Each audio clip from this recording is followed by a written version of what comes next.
Welcome, brave souls, to a night of mystery and terror. Are you ready to step into the darkness? Hold your breath, because tonight's story will haunt you long after the lights go out.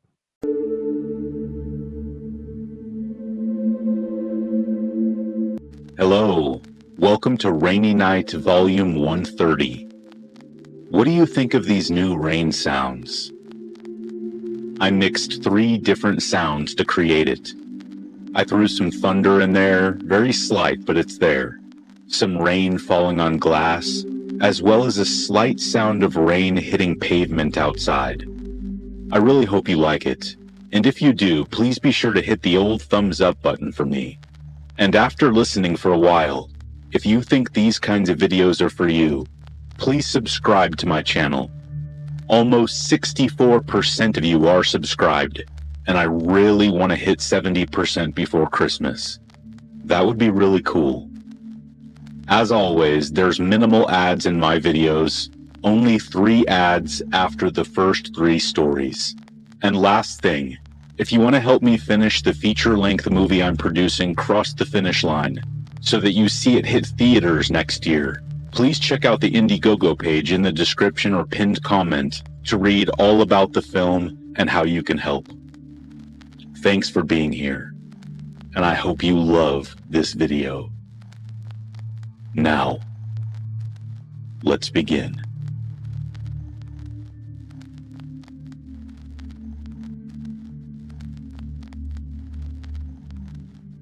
I worked at domestic violence shelters, and I've seen a lot of disturbing things, some paranormal, and some just the truest chills of human nature. One of these instances was when a woman came to the rather large shelter I was working at after leaving her partner. Pretty typical, except her partner was an ex-military sniper. Naturally, she came in during the weeks our regular night shift worker was off on vacation. So I had been voluntold to take off my regular day shifts and work alone.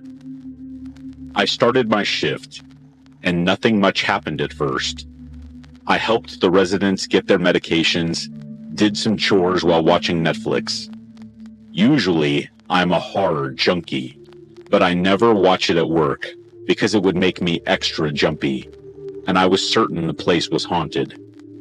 There were women who had passed in the building, but most of the spirits were chill, and I'm certain they were messing with me at times. Our office had windows that showed our tall pine trees in the backyard, designed to give us privacy for our residents' sakes.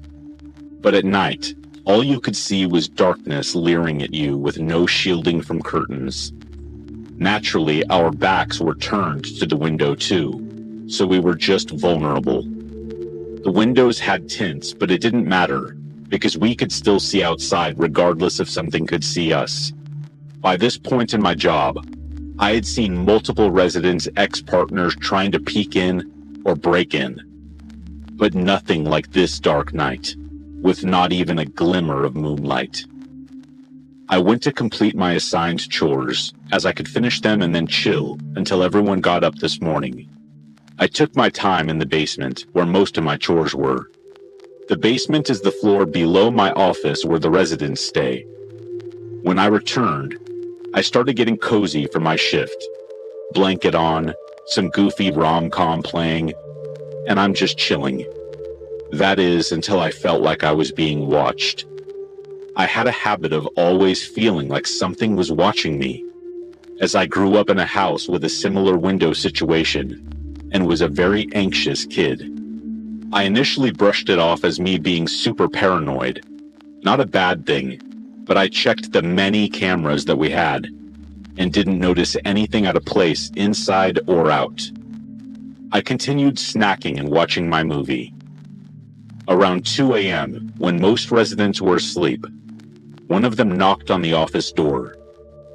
This always spooked me at night, but when I went to answer it, it was one of the residents looking very panicked. She explained that she believed she heard someone out in the backyard while she was in her room, and was worried that it was one of the many women's ex-partners. The women all have windows that can open to the backyard, too small for anyone but a small child to fit through, but they are still there. So I double-checked with this resident that hers were closed. We had a policy that all windows had to be closed at night, especially, which we enforced at curfew at midnight. She said hers were closed, but that it sounded like someone was in the backyard. I suggested she go to her room, close the blinds, and I would look into it. Again, I peered outside into the darkness, both on the cameras and with my eyes. I saw nothing out of place, but I felt an absolute pit in my stomach as the darkness stared back at me. I let this woman know I didn't see anything, but would check regularly. She thanked me and said that maybe she was just paranoid. I reassured her the building was secure, but I understood her fear. One thing about working at a shelter is that even if you are scared, you cannot show it to the residents, or they will panic, rightfully so, tenfold. Despite my stomach being in knots, I kept a calm and cool demeanor. At about 3:30 a.m., feeling a little better, I went to sit down and noticed something dash into the pine trees. Absolutely petrified and going against my human nature, which said to bolt like a madman, I went to investigate near the window. At this point, I was cautiously crawling because I didn't want to be seen by some wild man. I couldn't see anyone, but I again felt that gaze and noticed one of the pines move. When I say that I have never called the police quicker, I mean it. Luckily, because my workplace was well known by the police, they arrived pretty quickly. I met them at the front door, explained the situation, and mentioned the woman with an ex-military partner. The police fanned out and looked around the pines. No one was found, but they did find something that disturbed the pines, and one of those fake leaves from a camouflage suit. They might as well have commanded me to crap my pants. They suggested that it was possible someone with a military background was in the pines that night, trying to scope out the shelter. I felt as if I had lived 3 lives in one night. The police said it appeared that the person had left, likely after seeing the flashing red and blue lights. The police then left and said to call back if I felt unsafe again. The rest of the night was uneasy until my manager and other coworkers came in. Luckily, I have never seen curtains put up so quickly and security guards hired. This woman and another resident with an ex in Hell's Angels were no longer with us. I have no certainty it was the ex-military partner, but just based on how I felt I was being stalked like prey, and how she described her ex-partner, I do believe that it was him. I no longer work at that job, but that night, that one night, haunts me.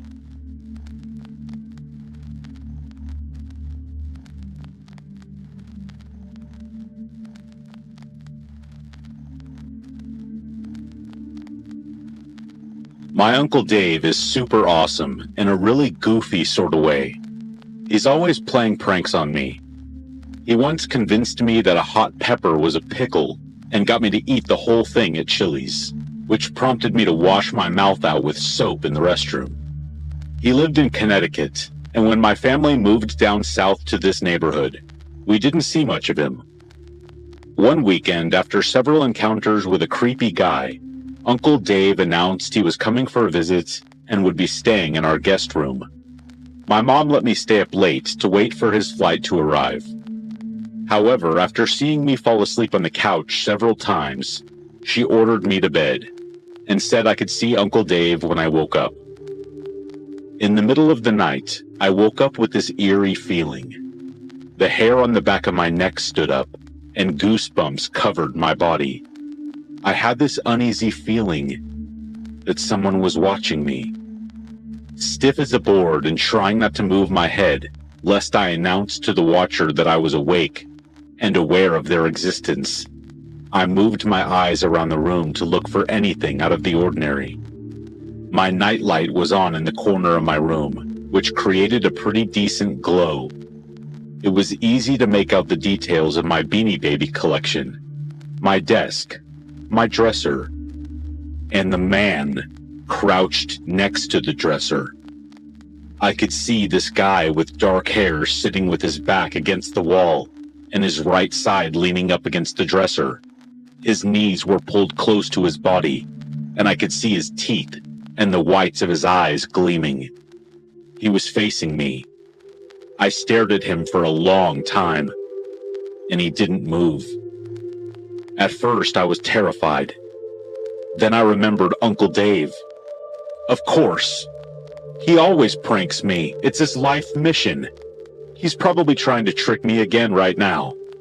If I cry or scream, he'll jump up laughing and shout, "Gotcha!" I can't let Uncle Dave win. I stared at him for a while, and he didn't move a muscle. He never gave up the game. After what felt like hours, I felt this sense of dread fill me. As much as Uncle Dave loves pranking me, I couldn't picture him staying up all night long to do this weird, creepy prank. A small voice in my head tried to convince me it was someone else, not Uncle Dave. I closed my eyes and pretended to be asleep. I peeked and saw the man was still there. He was not a figment of my imagination. I closed my eyes again and imagined myself shouting for my mom and how she would dash in and rescue me. Even if this was Uncle Dave, I wanted no part in the prank. At some point, after hours of adrenaline, I crashed and fell asleep. When I awoke in the morning, I immediately checked by the dresser and saw no one. Feeling relief wash over me, I felt firmly convinced that was Uncle Dave being dumb again. Leaping out of bed and rushing out of my room, I ran into the living room gleefully shouting, "Uncle Dave, you got me again. That was the dumbest prank ever." My mom turned to me with this weird look on her face and told me that Uncle Dave was still in Connecticut because his flight was delayed. I figured my mom was in on the prank too and told her what happened, insisting that Uncle Dave was there in my room. When she shook her head no, I felt a wave of horror wash over me as I tried to figure out who was that in my room. My mom told me I was just imagining things, and she wouldn't entertain it. Fast forward a bit later, and I am again in my bed. My nightlight is on.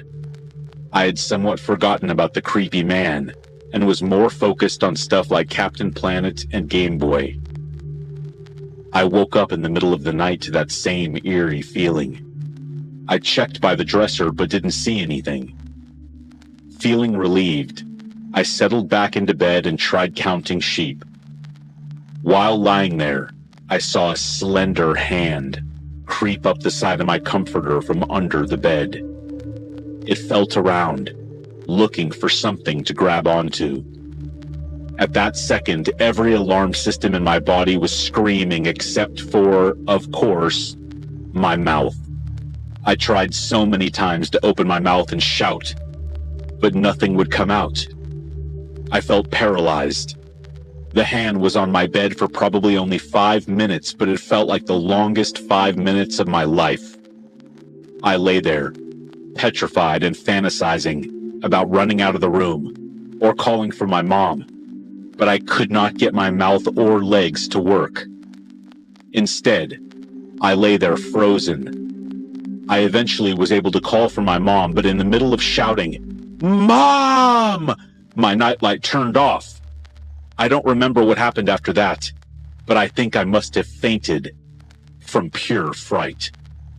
When I woke up, I stood up on my bed and took a flying leap, then ran out of the room and into the living room to tell my mom what had happened. My dad checked under my bed and again told me it was all my imagination.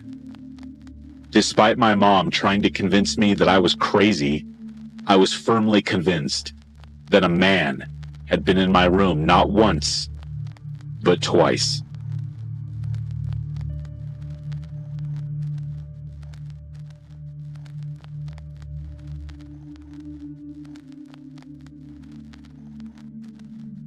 One night, my good friend and I were hanging out, having some beers at our favorite bar, located in my neighborhood. We had decided to call it early, since it was a weeknight, and we had work and school in the morning.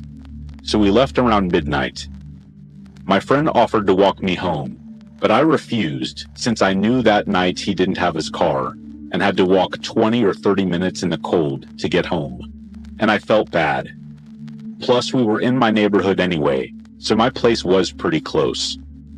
We hugged goodbye, and I started walking home. It was pretty dark out, and there was no one around at first. A little bit into my walk, I noticed that someone was walking far behind me, but I of course didn't think much of it. I am pretty used to walking alone at night, and I don't get scared easily, so I just kept walking. After a minute or two, I turned around again, and I noticed that the person who was walking very far behind me has now somehow gotten very close, like much closer than they should have been if they were walking at my pace. And I was walking pretty fast since I was tired and cold and just wanted to get home as soon as possible. I was trying not to be paranoid, but at this point I had a really bad feeling. I can't exactly explain what it was. It was just like all of my alarm bells started going off. So I grabbed my phone in my hand, opened my recent calls, and just continued walking. At this point, the person who just a few minutes ago was so far behind me that they were basically a shadow was so close that I could hear their footsteps. The good thing was I was almost home. I just had to get through the parking lot in front of my building complex.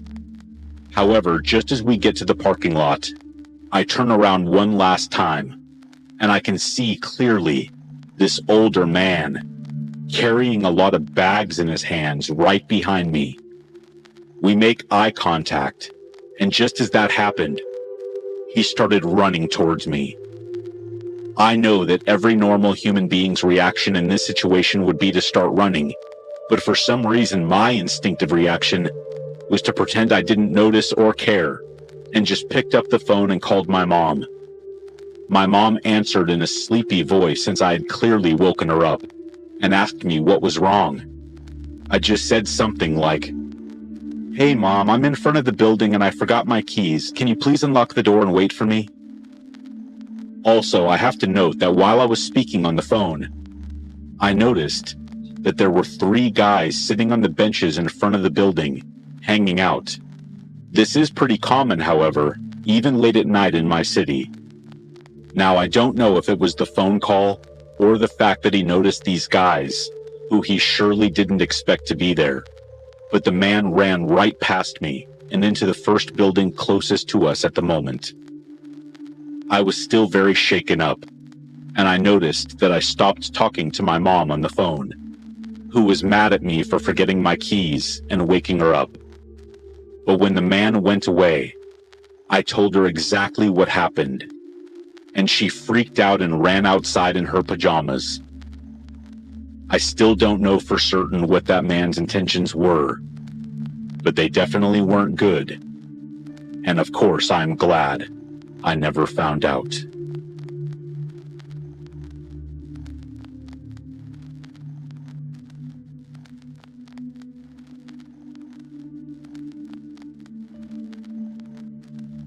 My dog and I love to hike. She's a blue heeler mix I found in 2019, and we have been inseparable since. We were living in Florence, Alabama at the time, and decided to go to the TVA Nature Trails, which is home to about 30 trails and over 180 miles, and is beside a river. I was familiar with the area, so I knew where a lot of the trails led, crossed over, etc. It was either late fall or early spring when this happened. We got to the parking lot, and my gut told me to back my car into the parking lot. I never do that, but I didn't think anything of it at the time. I was still in my car getting my fanny pack ready when I looked forward and noticed a man in his late 40s or early 50s who looked very out of place.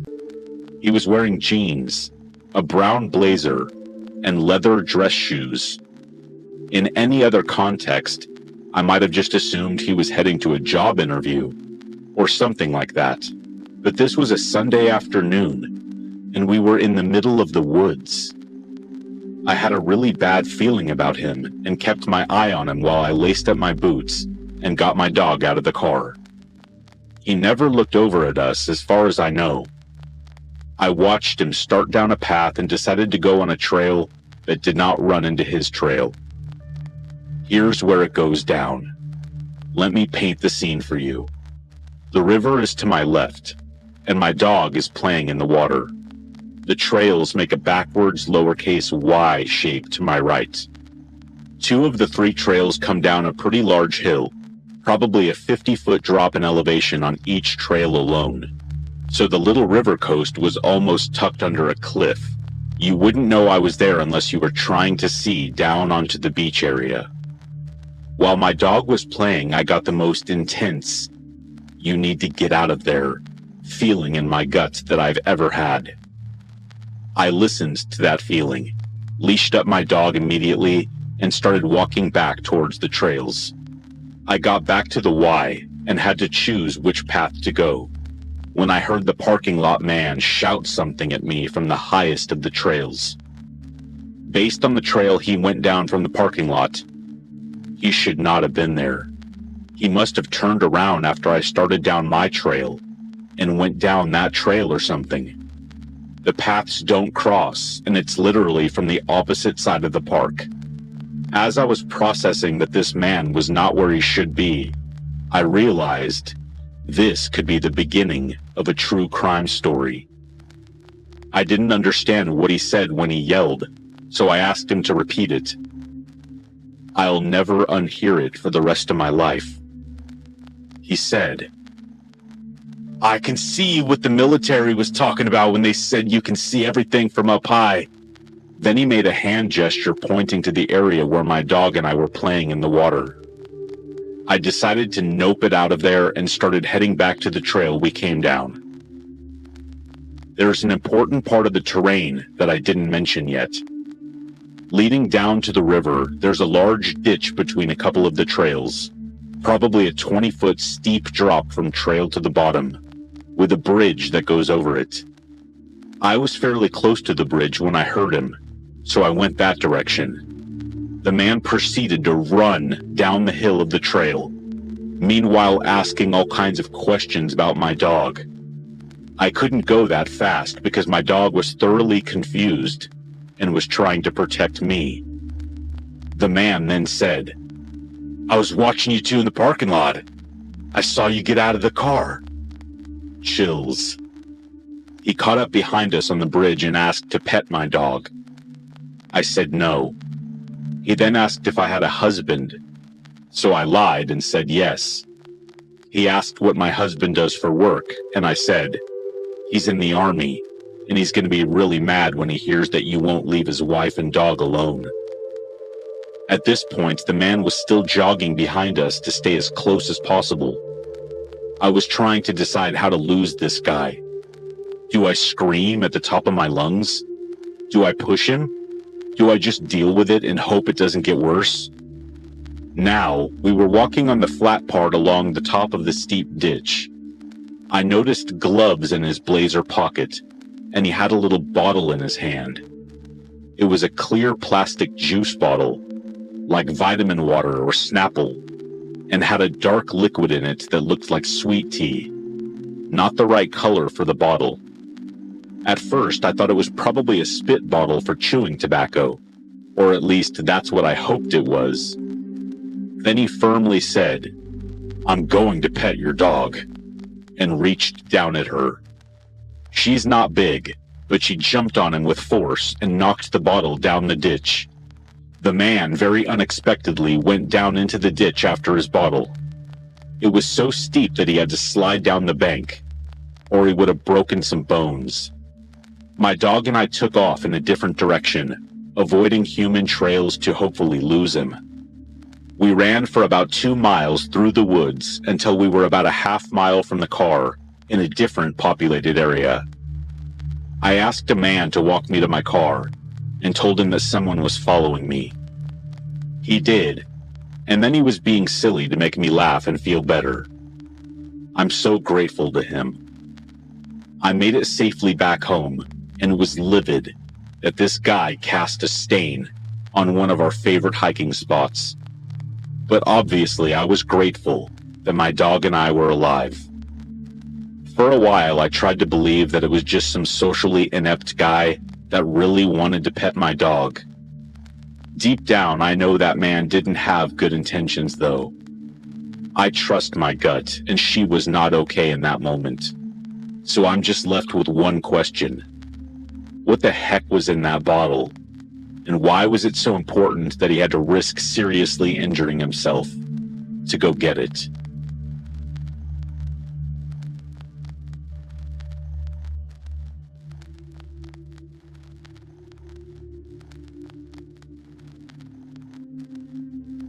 I was 10 years old, and it was the late 90s.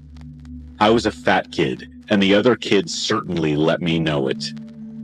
I remember when the movie Free Willy came out, and that became my name for the better part of a year or so.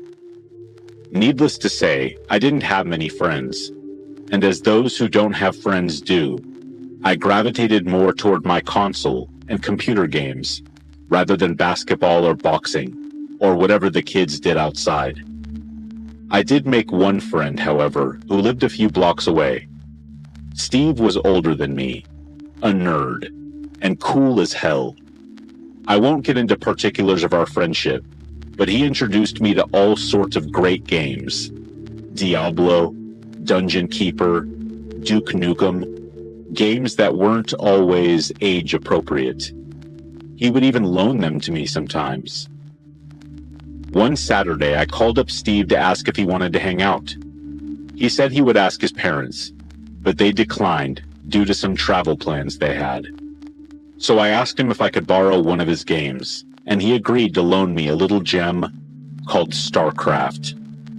Now, anyone who knows StarCraft would not be too surprised to hear that I about jumped off the couch and hustled my fat butt across the neighborhood to Steve's house.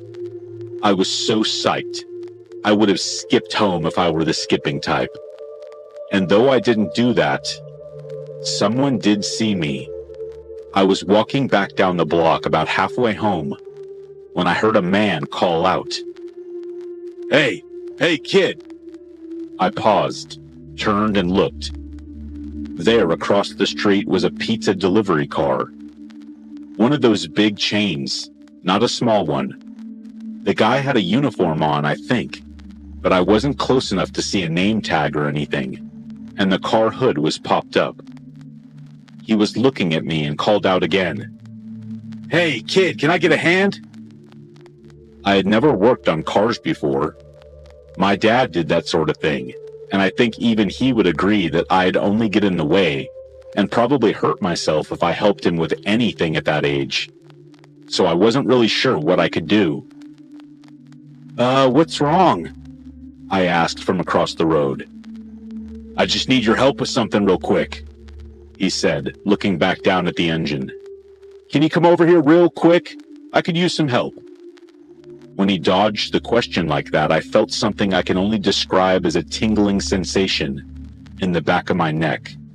Not like goosebumps, but something instinctual. In that moment, stranger danger kicked in, and I could almost feel a tug pulling me back in the direction of my home. Sorry, I gotta get home now." The man could have been in his 30s, though I'll say that kids aren't the best approximators of age. It did seem odd to me that he would ask a child for help when there were any number of houses and doors that he could have knocked on to ask an adult. Furthermore, I remembered it being about 11 a.m. at the time, and I remember this because of how badly this encounter confused me. But that just goes to make things stranger, because all I could really do to help in that situation was maybe hold a flashlight. But this was in the middle of the day, in suburban Southern California. Nothing felt right, so I just turned and started walking faster. And I really did feel the hairs prickle at the back of my neck now. I glanced back at the guy to make sure I wasn't being chased, and thankfully, I wasn't. Instead, he just looked at me and watched me walk away. It was as if he had the same realizations that I did. It was Saturday. It was early. People were home. No one was out mowing their lawns or walking their dogs. I remembered looking for an adult, looking for help and finding no one. But people would hear a kid screaming for help. Maybe this is one of my bullies talking, but this guy definitely would have struggled to pick me up and carry me any distance. Now, I made it home in one piece, obviously, and some years later I recounted the tale to my mother. She went silent for a good moment, then told me that one of the parents in the neighborhood reported a man in a pizza car one time. He was talking to her son. When confronted, he complained of car trouble, but when he was pressed on the matter, miraculously, wouldn't you know it, the man's car started right up, and he drove away very fast. Nothing came of it that I know of, but my mom had always told me that she was grateful that I was the type to play inside. Even if it made me a little heavier and I would just about ruin my eyes staying up late gaming, at least I was safe at my friend's house or at home.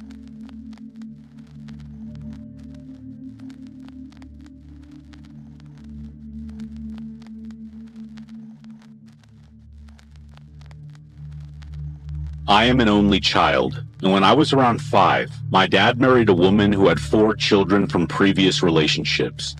They have since divorced, but during their marriage, we had quite a few horrifying experiences. The first happened at the house where my dad and now ex-stepmother got married. It was a beautiful old Victorian-style home with 4 bedrooms, 3 bathrooms, and a lovely backyard. They had their wedding ceremony in our living room in front of the fireplace. The pastor from our church officiated, and I think that's what stirred up the evil that lurked in our home. This is my dad's story, and I don't remember it because I was too little, but I will tell it exactly as he told me. He and my brothers, who we will call Matt and JJ, planned on going fishing for the day. My dad asked Matt to go to the garage and get the fishing poles. While retrieving them, Matt noticed a light coming from the wall. He went and got my dad, and they found what appeared to be a hidden room in our garage that we did not know existed. My dad called the landlord, reasonably annoyed that we were paying to light a room that we did not even know was there. On the phone, the landlord became very defensive and said, "You are not to go in that room. It is locked and sealed off for a reason," and wouldn't elaborate any further. My dad decided it wasn't worth the fight and did what the landlord said. Matt, however, being a rebellious and curious teenager, decided to investigate further. He broke the lock and opened the door to find very large black duffel bags, like the ones coroners use to transport bodies, along with odd tools like a chainsaw and some large rusty knives and men's clothing. My dad caught him lurking and scolded him, telling him to stay out of there. After he opened the door, we were no longer alone in that house, and Matt was no longer Matt. One night, my dad awoke to what sounded like footsteps coming from the hallway outside the master bedroom. They were pacing back and forth, back and forth. Dad crept to the door, opened it, and saw that Matt was pacing up and down the hallway. He told him to go back to bed, and Matt just turned and stared at him, expressionless.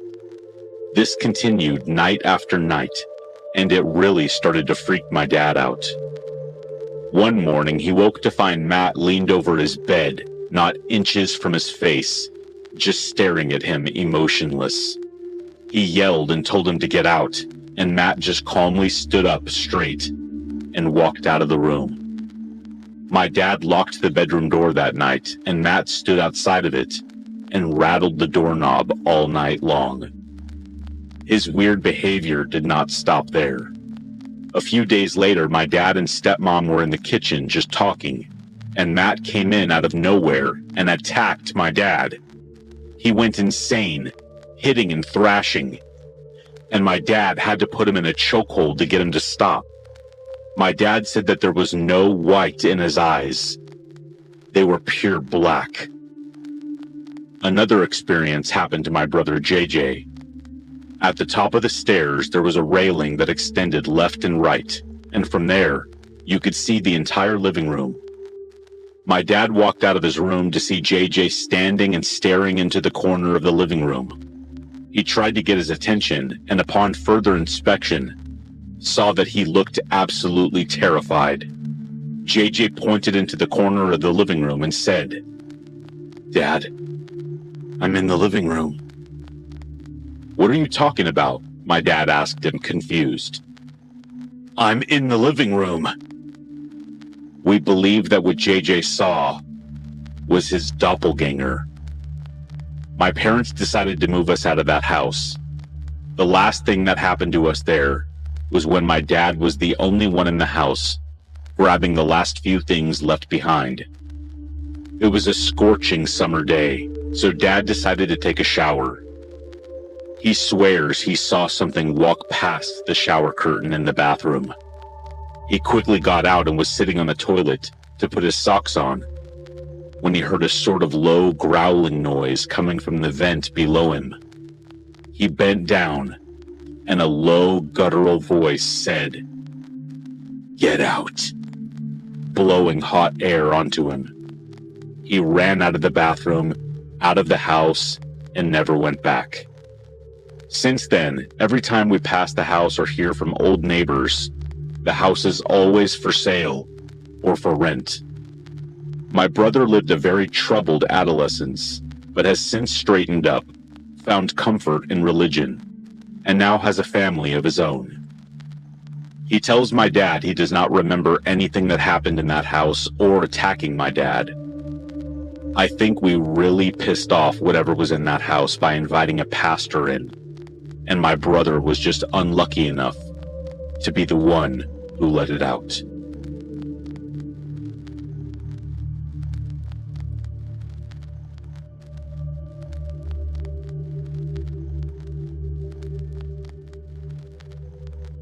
For some quick context, this happened last year around Christmas.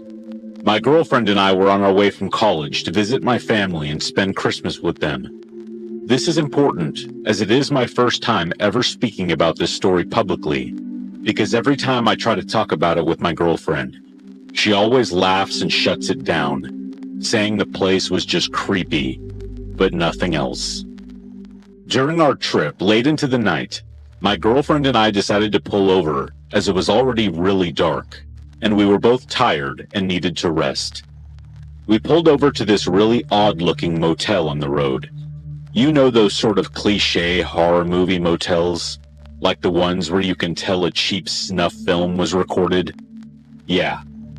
We parked the car there, and I vaguely remember looking over at my girlfriend and making a comment about the presentation of the motel. Although I don't remember much about my comment, I vividly remember my girlfriend whispering to me about this eerie feeling she got. Like when you have that feeling you're being watched but can't really describe it. Yeah, that feeling. We decided to ignore it, as both of us were really tired and not in the mood to argue about finding a new place to stay overnight. The weather seemed to be getting worse over time, so we were definitely not in the mood to be driving late into the night. When we got to the reception desk, we were caught off guard by the sight of an old woman, maybe in her mid-70s. She appeared to be sleeping, and both my girlfriend and I did not want to wake her. Fortunately, as we were about to give her a light tap on her shoulder, she snapped out of her daze, greeted us warmly, and apologized for falling asleep. This lady appeared to be in her 70s, like I mentioned, so my girlfriend and I understood and didn't give her a hard time. The warm welcome made us feel a little bit more comfortable and helped us settle down for the night. After this incident, the lady escorted us to our room, and we thanked her for everything, the usual motel booking stuff. We started to settle down for the night, and although we were tired, things started to get hot and steamy. While we were finishing up, I looked through the window and I could have sworn I saw a figure disappear. Although I couldn't be sure what I saw, I could have sworn it was the old lady's figure, just out of view. I didn't want to weird my girlfriend out, so I decided to keep it to myself and just act like everything was normal. After we had finished and my girlfriend fell asleep, I decided to go out for a quick smoke break to help me sleep, as I suffer from insomnia and didn't want to disturb my girlfriend by playing videos out loud, which are the only things that can help put me to bed. Just as I was about to head back into our room, the sound of loud crashing followed by a woman's screams pierced my ears. That feeling when you just know something is very wrong. The primal fear that makes you just want to hide under your blanket and close your eyes. To this day, of all of the things I've ever experienced, it is the one thing I truly never want to experience again. Just as I caught myself zoning out, thinking about what could have happened, I saw a woman, maybe in her 20s, running in the opposite direction from where all the rooms were. To my shock and horror, a man came running out of the same room, chasing her. Without thinking, I quickly ran in their direction, and I think this was enough to scare him off as he quickly backed away and left the woman alone. I took her back to the reception, where I asked the same lady who booked us in to call 911. She refused and told me to do it myself, which at the time I thought was really odd, but in hindsight now, it makes complete sense. Although I was taken aback by the old woman's sudden rude demeanor, I realized there was no time to waste as the man had more time to run away. As I began to call the cops, the old lady suddenly began to throw a fit, telling me to hang up the call and that she would pepper spray me if I didn't. Realizing that something was really off and that my girlfriend was still alone in our room, I decided to go get her and our stuff and take the woman who was chased by the man to the nearest police station and just get out of here. As we got into the car, the woman started breaking down and began telling us how earlier that night, she too first saw the old lady peeking into her window and decided to brush it off, thinking she was seeing things. When she had finally decided to get some rest later into the night, she woke up to the sounds of heavy breathing by her door. Looking up, she saw the same man that I saw chasing her. She panicked, throwing the closet thing next to her at the door made of frosted glass, hence the breaking sound that I heard. Quickly grabbing the things closest to her, she ran out, leading up to what I had seen. After we had dropped the woman off at the police station, and although exhausted to death, I drove us to my parents' house and blacked out. I asked my girlfriend about it, and she just brushed me off. So I decided to put it aside, as it was Christmas time, and I didn't want to ruin the mood. Now that it's around that time again, I remembered what happened and decided to follow up with the police report, as I was a witness for the case last year. Apparently, this wasn't a random man. It was the old lady's son, which makes sense why she didn't want us to call the cops. And this was not their first run-in with the law either. I didn't ask further than that, but I did ask about the woman who fell victim to this act. If anyone is wondering, yes, she's doing okay, and we still keep in very frequent contact.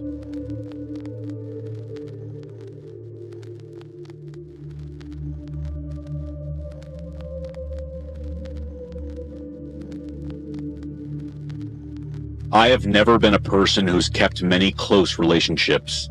It's never been my nature to let people into my life. I've always taken stock in being an observer, getting to know people from a distance. This trait is what led me to become so enmeshed in Monica's life. Monica Stevens and her husband Dylan were my neighbors and my landlords at my new apartment. I had just moved to the city from my small town, mostly to find work, but it didn't hurt that there were many more people watching opportunities here than at my previous residence. My apartment was not lavish by any stretch, but it was perfect for me. I lived on the top floor, a view of the rooftop garden from my kitchen, and my bedroom window was directly across from the Stevens kitchen window, as they lived just 2 doors down. Although I had tried, I could never get a view of their bedroom, as their thick blackout curtains were shut tightly all hours. For the first time after I moved in, I learned the Stevens routine. Each morning, Monica would already be at the kitchen table by the time I woke up at 6. She would sit, her chin propped up against her palm, head buried into her book, the long blonde curls falling in front of her face. It was so cute. When Dylan got up, I could tell she stiffened at his presence. Immediately, he'd begin to berate her. I could see the spittle fly from his mouth as he slammed her book shut, grab his keys, and walk out the door. This was almost a daily occurrence. If he was not screaming in her face, he would sit across from her silently, eating a bowl of cereal, and then disappear out the door. When he left, he would not come back again until dinner time.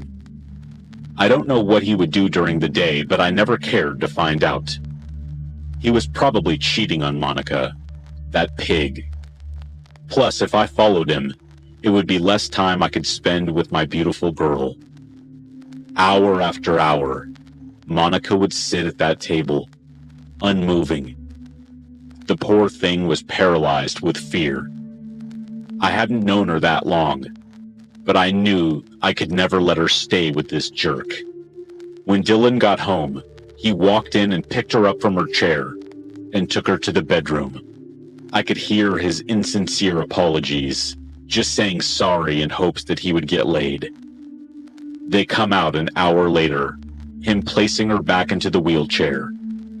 I would watch Monica sit with her back at my window while her doting husband cooked dinner. He looked in seeming silence, not speaking to her or even acknowledging her presence. It baffled me how that troll could treat a woman of that caliber with such carelessness. Although I could never get a clear view of her face, I could tell she was beautiful, shy, and that he didn't love her like I did. He was so controlling. His wife never left the apartment complex, let alone feel safe enough to even move from the kitchen table during the day. The only time she could come out was Saturday morning, when I would see her at the rooftop garden. I knew she wanted me to save her.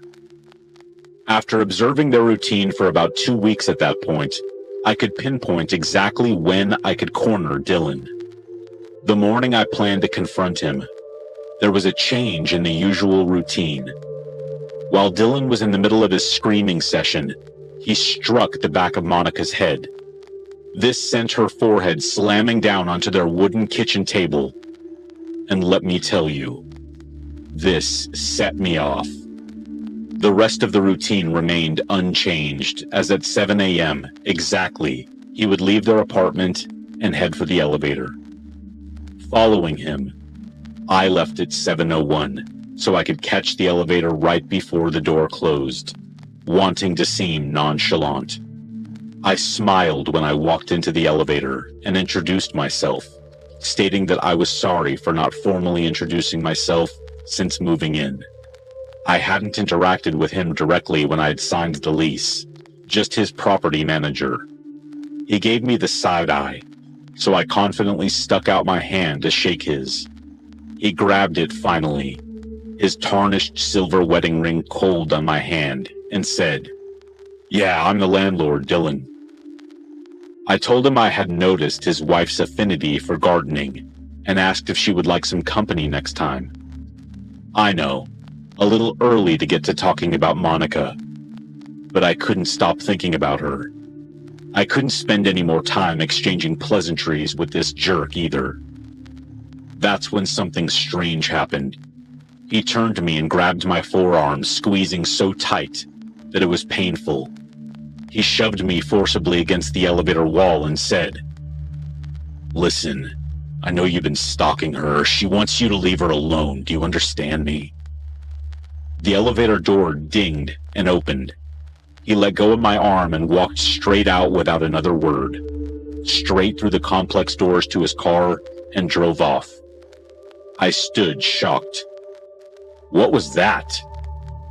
But I had gotten what I came for, and that was all that mattered.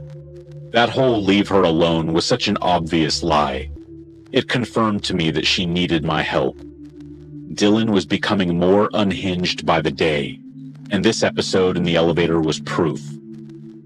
I went straight back up to my apartment, already thinking of what I was going to do on Saturday morning when she got to that garden. It was already Friday evening by the time Dylan got back from his daily escapades. I dreamt of her that night, about finally turning her around, seeing that gorgeous face that was no longer hiding from Dylan, professing my love, and running away together. We would get a cottage so she could garden, but live near the city so we could people watch together. We would both be free and happy. Saturday morning came, and I woke up early to prepare my things. When Dylan woke up, he went immediately to find Monica in the kitchen. He lit into her first thing. It was too muffled to hear exactly what he was saying, but loud enough that I could hear through their closed window. I could see her distress. She couldn't even lift her head to defend herself. This poor, beaten-down woman was counting on me. But it wasn't too much longer now. Dylan forcefully grabbed her wheelchair and wheeled her out of the apartment, heading for the roof. I watched as he dumped her there, screaming a final time, saying, "You can just rot out here. I don't even care anymore." Dylan disgusted me. I wished I could run up there and take her away right then. However, I knew I had to wait for Dylan to depart if I wanted to avoid a confrontation. Half an hour later, I approached the elevator so that I could reach the rooftop garden. As the elevator rose, I took a deep breath. Was I going to do this? Confess my love to this married woman and propose that we run away from her abusive husband together? I guessed so, because a moment later, I was stepping out from the elevator and into the small hallway that ended with the final obstacle between me and my love. As I approached the door that led on top of the roof, I felt the hot summer air begin seeping in. I turned the knob and stepped onto the bright roof. There she was, Monica. That silky blonde hair was instantly recognizable. It had fallen and covered her face slightly, so that she couldn't quite see me approach. I walked over slowly as I didn't want to startle her. But then my emotions took over. I grabbed her shoulder, spun her around, and closed my eyes right before I professed my love. But I got no response. I mean nothing. Not a "screw you," not an "I love you too." Silence. I opened my eyes, expecting to meet the eyes of a beautiful woman. Instead, I gagged. She had no eyes. They were gone. No eyebrows either. They were replaced with thick black stitches that held her eyelids together. Her eyes were completely sewn shut. My eyes traveled down to her nose. She had a maggot hanging out of her right nostril, and it turned to crawl into her left one. She was a repulsing pale color with burst veins littering her skin. Then down to her mouth. It was sewn shut as well, and her lips were gone, ripped off her face. Her mouth was sewn into a line. No smile, no frown. Completely straight and emotionless. Beyond that, her legs were completely gone. I was expecting her to have been intact. I mean, I knew she was in a wheelchair, but her legs looked like they had been sawed off. They were jaggedly rotting, not being cauterized of anything. I couldn't look anymore. I ran to the hallway leading back to the elevator, vomiting once I gotten the door shut behind me. I ran to my apartment where I deadbolted the door behind me and sunk down into a fetal position, sobbing. I felt indescribable loss and anger. What had he done to my beautiful future wife? He mutilated her, and he thought I was going to let him get away with this? I had no weapons beside a massive hammer from an old toolbox I had under my sink. I stalked my way to the Stevens apartment and broke the doorknob off with the hammer. Kicking the door in, I wanted to avenge my love. The apartment had an atmosphere so grotesque, so depraved, so much more disturbing than I could have ever imagined. I walked into the door and smelt rotting flesh seeping from the walls. The only light came from the singular kitchen window, the one I had stared into so many times, the one I never imagined would hold this horror lurking in the spots I couldn't see. Right by the window, just out of the view I could see from my apartment, was a meat hook. And there in the dim apartment hung Monica's left leg. He was going to eat her leg. I nearly puked on the kitchen table. I couldn't bring myself to leave, though. No matter how much my brain said to run, my feet kept taking me further into the apartment. I entered their bedroom. Dried blood splatter-stained the walls and floors. It looked fairly faded. How long ago had he killed her? I knew it hadn't been long, but I believed that the whole time I had been living in this apartment, she had been dead. I gazed into my apartment window as I re-entered the kitchen, imagining how untainted my mind had been just hours ago. I began to panic. I wanted to call the police. I had impenetrable evidence against Dylan. Not only was Monica slumped over on the roof, but his apartment was a striking and completely incriminating crime scene. Before I attempted to get help, I knew I had to get Monica somewhere safe. I started my way out of the kitchen, making my way back to the front door. But then a voice rang out from just outside the front door. "What the hell?" Dylan yelled. He broke the routine. I had no chance of running. I ducked back into the bedroom and slid quietly into the attached bathroom. I could hear his thudding footsteps grow closer and closer as he threatened. "I have a weapon. Whatever creep is in here, I have a weapon." It was time for me to avenge Monica. I heard him enter the bedroom. I gripped the hammer in my hand, charged out of the bathroom and swung. I hit him directly in the left temple. He screamed, contorting with pain. I dropped the hammer and fled back to my apartment, adrenaline carrying me the whole way there. All I could focus on was getting his blood off me. When the police searched the apartment, they were in shock at the scene. It wasn't me that called them, but another tenant down the hall. By the time I was finished washing myself and disposing of my bloodied clothes, Monica had been found by the police. Coroners came and wrapped up her frail body. They lifted her up and she was gone. I didn't even get to say goodbye. 2 days later, I went to her closed casket funeral. It was a fairly publicized affair, being how brutally tortured she had been. I stood in the back, and after the burial, I left. My car packed with everything I owned. I left the city. I still dream of her, dancing in the kitchen, how our lives could have been, of her beautiful sewn face. Monica, you're going to love my new place.